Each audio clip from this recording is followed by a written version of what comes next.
Hello, my name is David Atencio. I'm an Information Systems Instructor at Reedley College.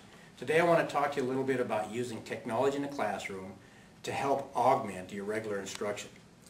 First of all, let's talk about our students that we have today. They're a lot different than when we went to school. Today's students deal with tweets, email, texting, podcasts, YouTube, Google. In fact, you'd be hard-pressed to find any student that would come into your classroom and complain that they didn't have enough microfiche readers in the research area in their library. It doesn't exist anymore. They don't have the same tools we have. They have better and faster tools. So we need to meet them halfway. We need to teach in the world they live in. For example, in my classroom, my brick and mortar classroom, a traditional classroom where we have seats, tables, and students, I use a drawing that helps students conceptually understand the inner workings of a computer. So I usually lay this out, and it describes the computer in a very simple drawing. And I use this to explain how the computer works and what the input and output components are, what random access memory is, what paging does when it borrows hard drive space when you don't have enough memory, the job of the CPU.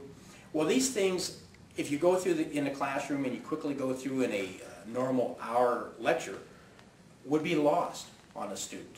So if I was explaining this and explaining the bus pathways and all this stuff, it may take 2 or 3 washes before a student really grasps that concept. So I'm saying, why not get this ready for the digital world? Why not take this lecture, this drawing that you're putting on a board, and digitize it? For instance, you could do the same thing here with a tablet. And I could connect this tablet to a projector in the classroom while at the same time recording. Let me show you. So I'm just basically going to do the same thing here.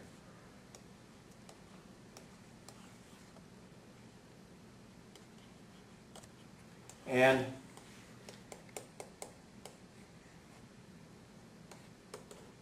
I'm putting in the same drawing, and I'm preparing this for launching on Blackboard, a website, podcasting, and any other method you want to be able to get this out to your students. And they can watch it time and time again. So let me go in further detail here and explain how this works, and then from there we'll go to how to put it into an iPhone or iPad or iPod. All right, so we've actually created this on a board, and like I told you, we can also do it on a piece of electronic medium. In this case, I'm using a tablet. What's nice about this is it really brings it down to a level that students understand, because all students that you get in your classroom nowadays have smartphones, they have their iPods, they're walking around with earpieces all the time. They understand technology. And they're fascinated by the glitz and the colorful movements, and it's basically eye candy for them, so it works out well. And so if I was to go further and explain about the CPU and the pathways, which are called a front-side bus, and then in my classroom I also explain that what manages all this is the Northbridge chipset, which manages this transfer of information from the CPU to RAM. And also explain to them what output devices are.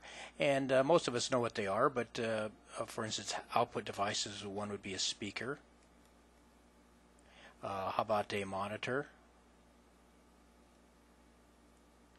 And other things like a printer. Now, if you wanted to emphasize things, of course, and this makes it much nicer.